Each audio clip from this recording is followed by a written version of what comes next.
కదిలిన పదమిది ఈశా శివని వేదనగా అవని వేదనగా పలికెను పదము పరేశా నీలకంఠరా చాలి పొందరా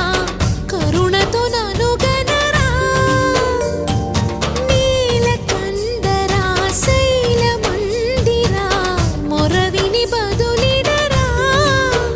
నగజా మనోజ జగదీశ్వరా బాలేందు శేఖరా శంకరా